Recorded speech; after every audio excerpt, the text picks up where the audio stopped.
A very warm welcome to you all today. What indeed a beautiful afternoon it is.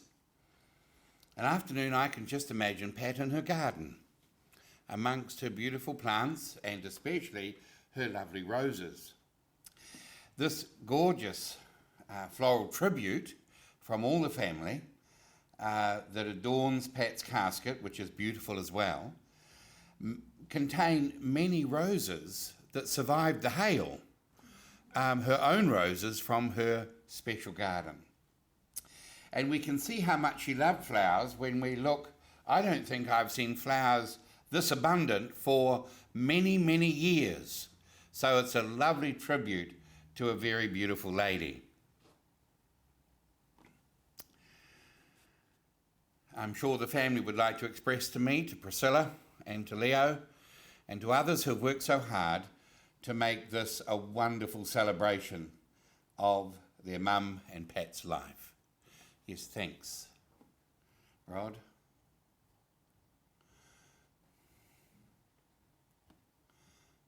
Just in the front row there. Thank you.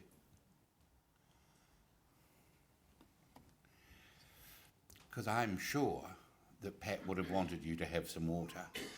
And this is not a performance that we're judging out of 10, 20 or 100. This is a real life event, celebrating a real life person who has lived life in a most generous and loving and caring and smiling way that she possibly could.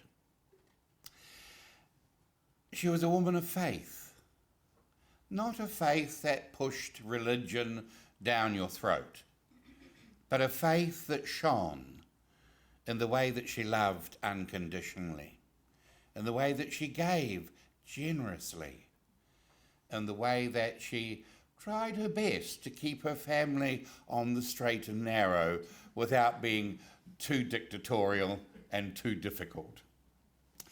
In that faith, we're going to stand and sing our only hymn today, What a Friend We Have in Jesus, All Our Sins and Griefs to Bear.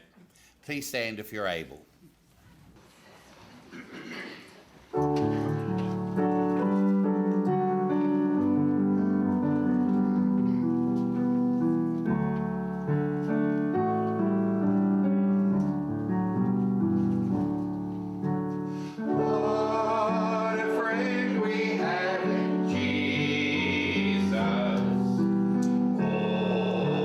Sins and griefs to bear.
We're going to begin our remembrance today with Priscilla bringing a eulogy, a story of Pat's life, interwoven with a little bit of loving remembrances of her relationship with her lovely mum. Thanks, Priscilla.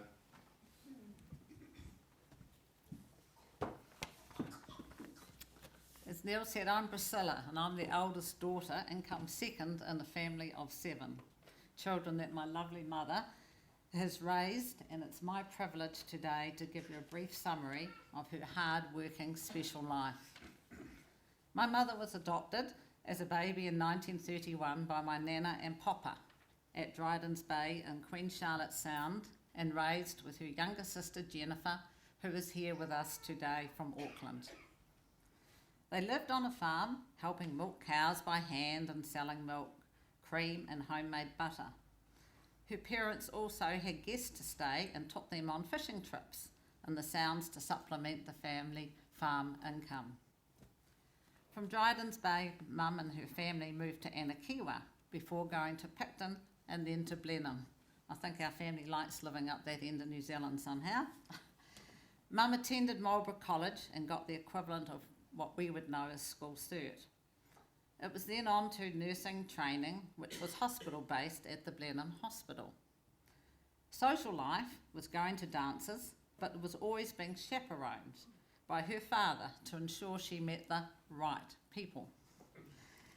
As well as Blenheim dances, Mum came to Christchurch for other dances at places like Warner's and was chaperoned there by my Aunt Ethel, whom she stayed with, once again to make sure she met the right people.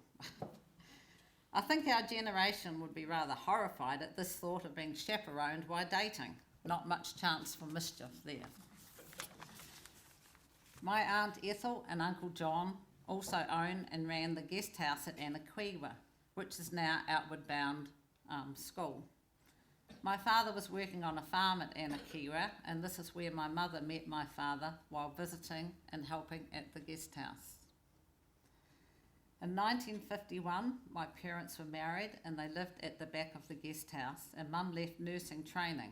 In the 50s, it wasn't the right thing for women to go to work, except in the lower class after you were married. My parents then did market gardening together in Grove Road, Renwick, just out of Blenheim for 3 years, and started the family. Mother was always a very dedicated helper in the gardens and in the business. They then moved to Ward to live and help on the family farm Claremont on my father's side. It was here now that with 2 children, Mum got her first washing machine, an agitator, and with a wringer, a big upgrade from the boil and the copper situation. Next was farm work at Ashley Dean for a couple of years, and today amongst us is Nancy, who also was our neighbour in those days. And for a couple of years before they moved on to a dairy farm at Springfield, and I can remember with Chris and I collecting the cows at the beginning after school and taking them up the road for Mum and Dad at the farm. My mother reminded me that was here that they purchased a car, which was a Dodge, but we wouldn't be seen getting out of it at school, so Mum had to park the car round the corner. My mother was very hard-working and would be always working on the farm, and I can recall how she knew all the cows by their names, yet to me they all looked the same. But we did enjoy the thick cream on our breakfast each morning, so thick that the rice bubbles used to glue to it, and the warm milk straight from the cow. I remember getting a bucket and just helping ourselves. You wouldn't be allowed to do that today, probably. Mum made sure, with their limited budget, that she had us nicely clothed in handmade clothes that she knitted and sewed. Well, that was until I learnt to sew, then she handed the task on to me. She became involved in the community by teaching Sunday school at Springfield.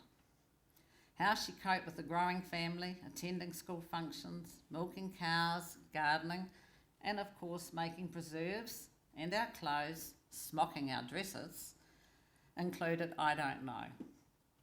On one occasion, while she was trying to take her Sunday school class, Jeff, or Popeye, as he was then known as the mischievous one, became too much of a distraction for Mum, so she rushed home with Jeff and put him on a lead and attached the lead to the clothesline and told my father to look after him. And then she returned to her students at Sunday school. I wonder if Popeye still is the mischievous one. Mum was a very proud, positive person who encouraged us all in our many endeavours. Probably why we are such a competitive lot now. Signs of that were there last night.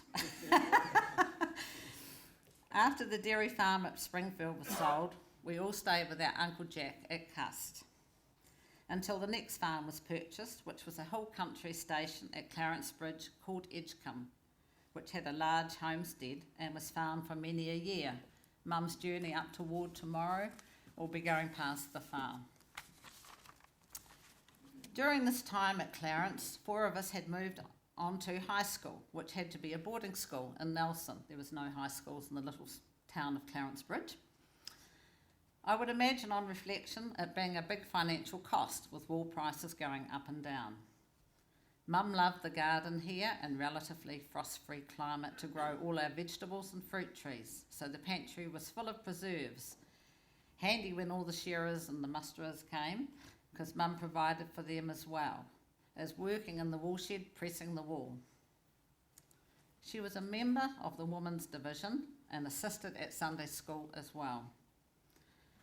My father had a boat for a while before he lost it in a storm and caught crayfish and butterfish, which we sold at the farm gate. Mum cooked the crays up. They were priced by my father, but the entrepreneurial streak came out, which saw several price hikes, with Mum adding her bit, then several of us kids adding our bit before they got to the farm gate to be sold. So we all had to make some along the way.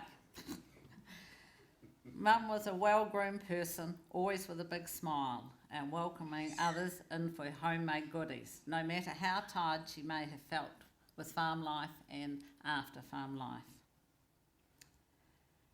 It was from here in 1970 they moved into Christchurch and purchased a 7-day dairy.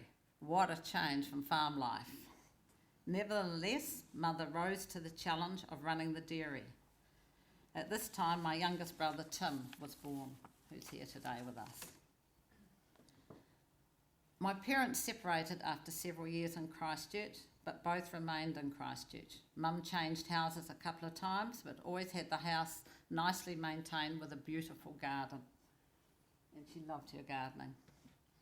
Mum supplemented her income by doing several different jobs, from nurse aiding at night, having her own bread round in the early hours of the morning, making lolly cake and blueberry muffins to sell at the local dairies and garages, to starching Christ College collars in the ovens. I don't know if there's any ex-Christ College pupils here today, but your collars were starched by my mother in the oven in cake tins.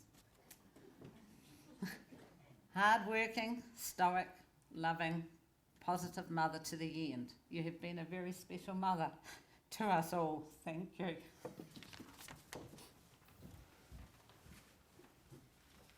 Well done. Now we have 2 tributes. I think Christopher's going to come and share his tribute. And following Christopher, Leo Van Dyke will come. Thanks, Leo. Thanks, Christopher.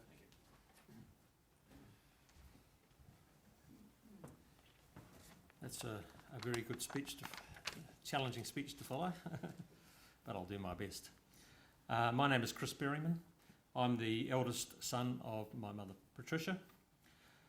Today we celebrate my mother's life and remember the things that made her special. My mother was a compassionate person who never had a bad word to say about anyone. When you met my mum, as Priscilla said, you were always greeted by a wonderful smile. Well, for all of her life, I always remember her smile. It was difficult to remember a time when my mum was angry with us as kids. She had all these children, but she never seemed to get angry. And I recall, just to remember one time she did, and I was trying to think about it, when we were living in Clarence,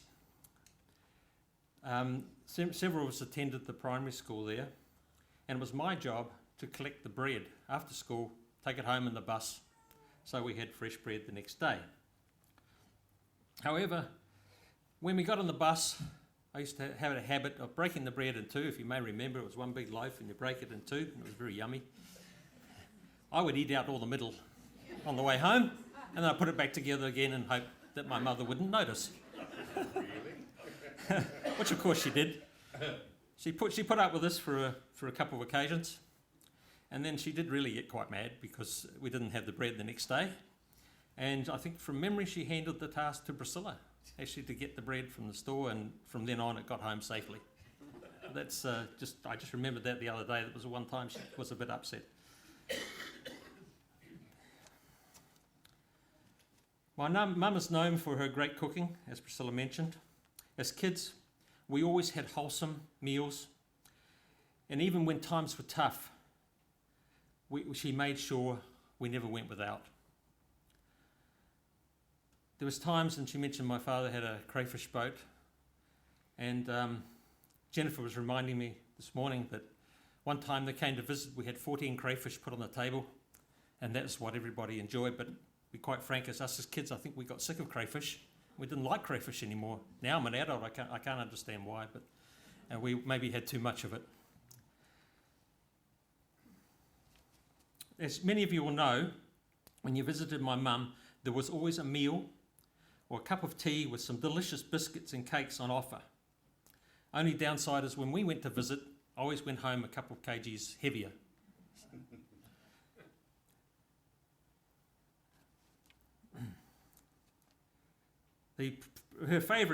My favourite dessert was her chocolate mousse, which I always ate too much of.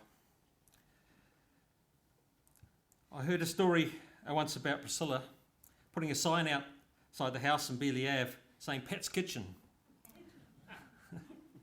To let everybody know that they're welcome to visit and open all hours. Yeah. She also made, every year, she would make a delicious Christmas pudding for us kids and also for other people. And I think it was up until a couple of years ago she continued to do that till she couldn't do it anymore. It really upset my mother when she was unable to cook anymore. That was a big loss for her. After the service, I understand you will get the opportunity to enjoy a couple of Mum's favourites, which is her Afghans and lolly cake. They weren't cooked by her, I presume you cooked them, Priscilla?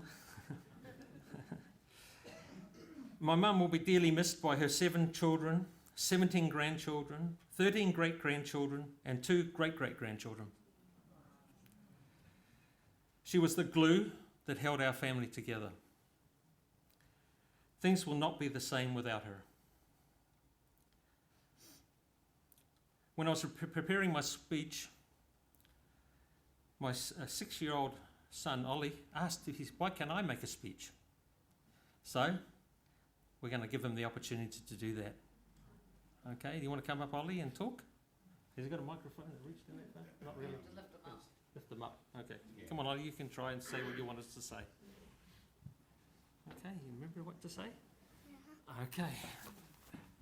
I miss my nanny because she plays games with me.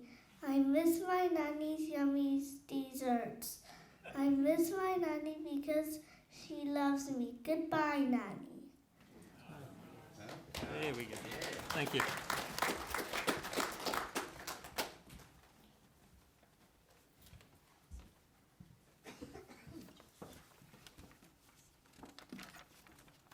Well, Chris had a hard act to follow, but by golly, with with Ollie coming on before me, that's pretty tough.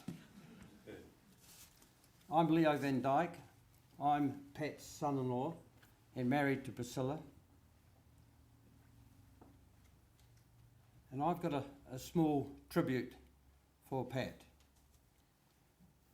What an awesome example of a loving, caring, considerate and fair person Pat has been to all her family and friends. She never had a cross word to say about anyone.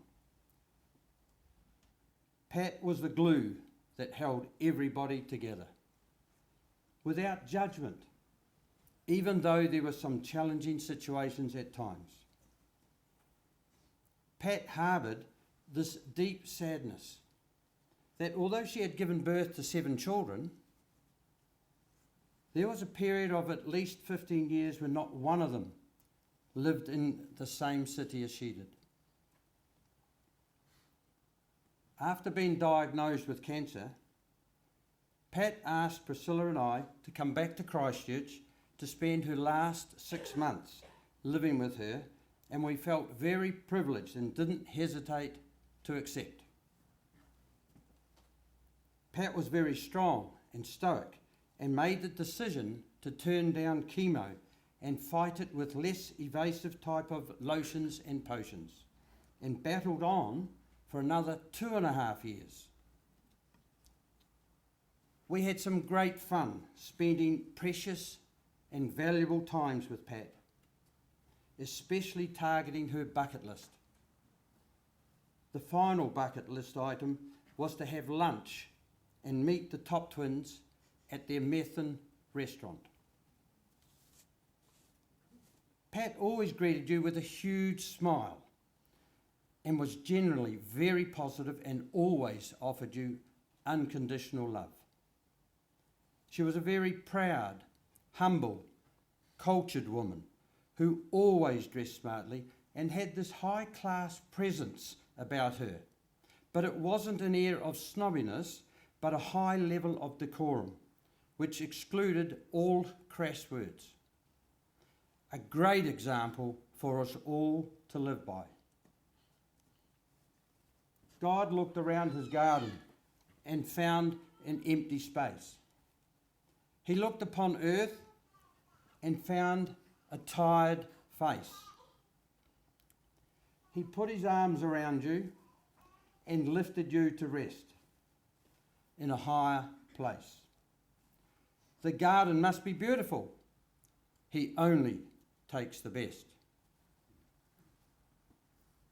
Pat's children couldn't have wished for a better mother, and I couldn't have wished for a better mother-in-law. We love you, Pat. Your presence, your beautiful laugh and smile will always be missed forever. Rest in peace.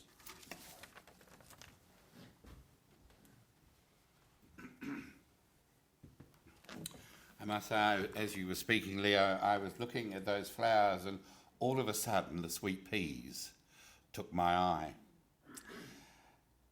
To me, my mother used to bundle up little bunches of sweet peas and take them around to people who were sick in the farming community.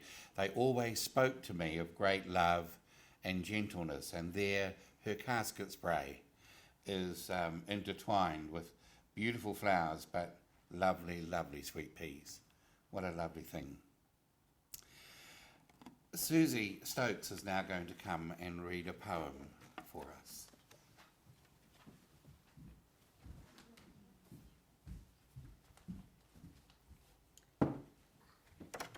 Hi, I'm Susie, one of the many grandchildren of Nana, and I chose this poem Smile because everyone's already mentioned it.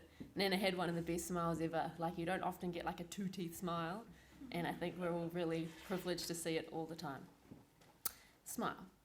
A smile costs nothing but gives much. It enriches those who receive without making poorer those who give. It takes but a moment, but the memory of it sometimes lasts forever.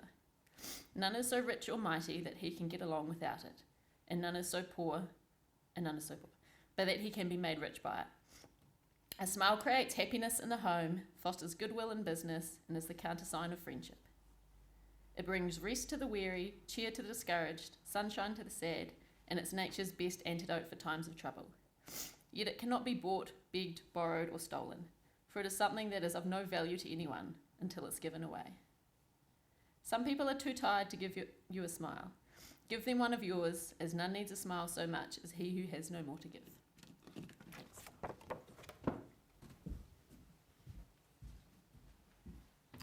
Well done, Susie. Thank you so much. Now Mary's going to come.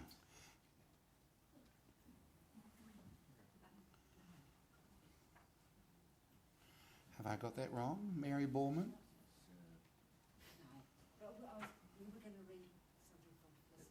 Oh, it's not going to happen now? Okay. Well, it's lovely at least to have heard that Felicity had the intention. We did read it in front of them. Oh, you did? How lovely. Oh, thank you for that. And a big special thanks and our love sent to Felicity today too. Well, we come to an open time for some tributes that will add to our memories of Patricia. Is there anyone else who would like to come and share a little memory and help us to honour and remember Patricia?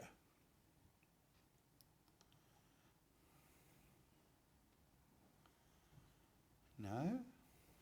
There will be an opportunity over a cup of tea to share stories with one another. And probably if you're coming up to Ward tomorrow, there'll be an opportunity afterwards over lunch to share some more stories about our lovely Pat. Anybody at all? Well, thank you very much.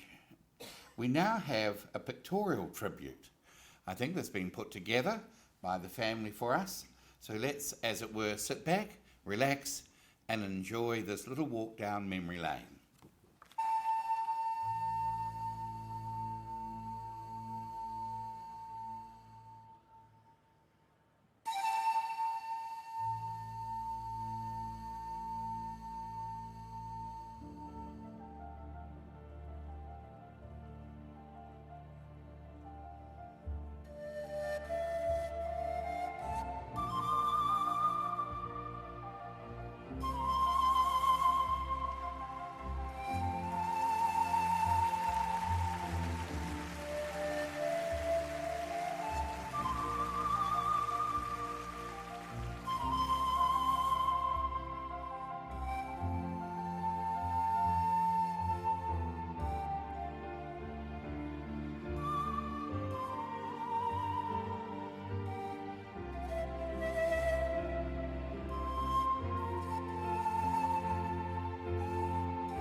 What an amazingly beautiful tribute to a lovely, lovely lady and her very special family. I do trust that you will hold particularly dear the family that John and Pat has made from their love, their friendship, their companionship together. Following our service, you're all invited across to the reception hall or lounge to have afternoon tea. We'd love you to come. As we said, there will be some of her favourites from her recipe, lolly cake and Afghans. Plus, there'll be lots of other things as well.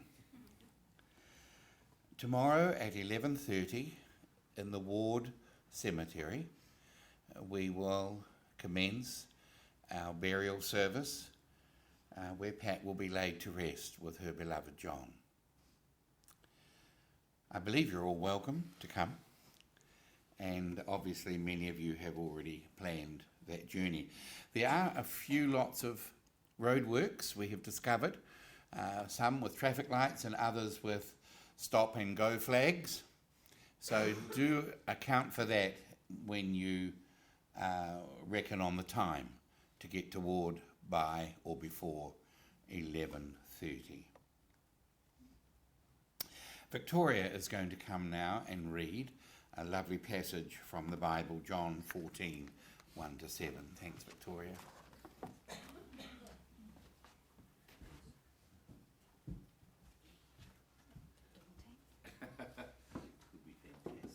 Hello, I'm Victoria, one of the many, many grandchildren.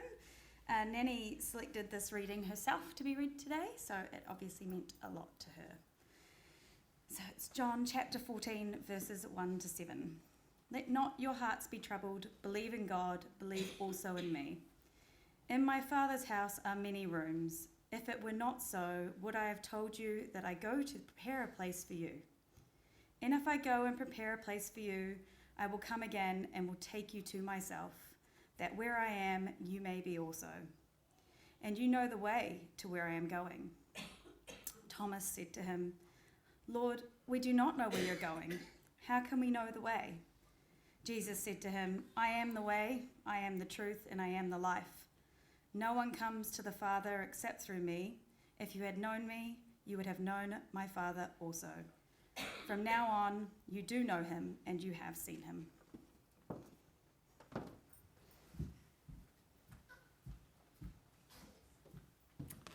Thank you very much indeed. It's the love of scriptures like that that give us the confidence to know that Pat just doesn't lie still at rest, deceased in that coffin. But she had a very real faith and belief that this was only one phase of life, that after life comes life. And for her and for us, it is very comforting to know that Pat now enjoys the life after life experience. I'm sure her service for many of you has been inspirational. I remember my mum coming home from a number of funerals, gathering her 6 boys together, putting her hands on her hips and saying, listen to me, boys, and often Dad, of course, was included. If you want something decent and honest said at your funeral, make sure you bloody well live it long before it needs to be spoken. For I've never heard such a pack of lies in all my life. We were in a farming community, and unfortunately we had vicars that turned saints or sinners into saints at a funeral service. Some of them were quite unrecognisable. You know, we haven't had to tell any fibs or stretch any stories about Patricia Berryman. The guidance that she got from her mum and dad to make sure she mixed with the right people, the right company, paid off because it created and made in herself and all of those around her a standard of love and goodness and kindness that has helped us to love her and honour her, and by golly will we miss her in the days, months and years that lie ahead. But let's pick up the baton that she has now passed on. Let's pick it up and run with purpose, with love, with inclusiveness of our families, that we won't let her legacy die, as it were, but it will remain vibrant and strong amongst all of you. Dear Patricia, indeed, rest in peace, and we know that you will rise in glory. We're now going to listen to a lovely piece of music that Debbie's going to play, and there are some bowls of flowers here. I'm not quite sure how we're going to handle it, but just break a head off if you would like to, and place them around the lid and that beautiful floral tribute. So as Debbie Maples, our lovely pianist today, plays "I Come to the Garden Alone While the Dew is Still on the Roses," we can come and pick a rose and put it on the casket if you wish to. This is our little personal love remembrance of Patricia. Thank you, Debbie.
just remind you, if you didn't recognise them, most of the roses are called the little sweetheart rose, the Cecil Brunner, a beautiful, perfumed, delightful rosebud.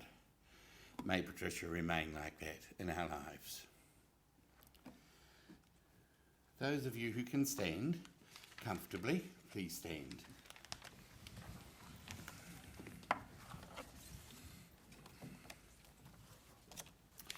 Patricia Ann Berryman, your life we have honoured today. Your leaving us we accept, even though we're deeply saddened. However, your memory we will cherish like that little sweetheart rose. And so now in grief at your death, yet in gratitude for your full, happy, giving life, and for the privilege of sharing some part of your journey with you, we now tenderly and reverently commend your body to be buried. We commend your spirit into the hands of a loving and merciful God, knowing that you will be at safe and at peace in the arms of your Saviour and your family and friends who have gone before. Pat, rest now. Your part has been beautifully played, your work is done, and your journey completed with us.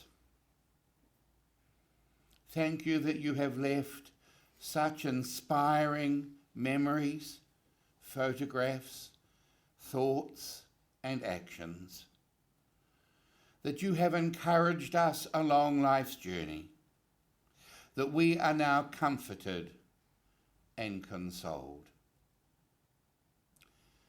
And so to all of you, may the road rise to meet you. May the wind always be at your back.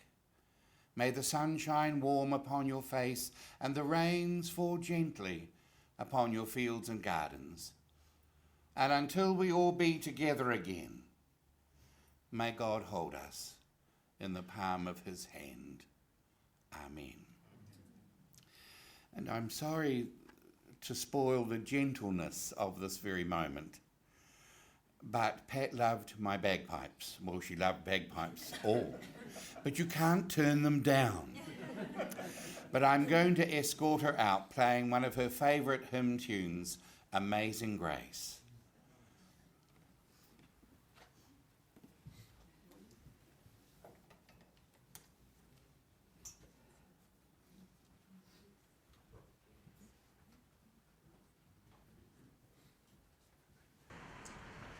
I'd like to put your hands over the ears of the little one.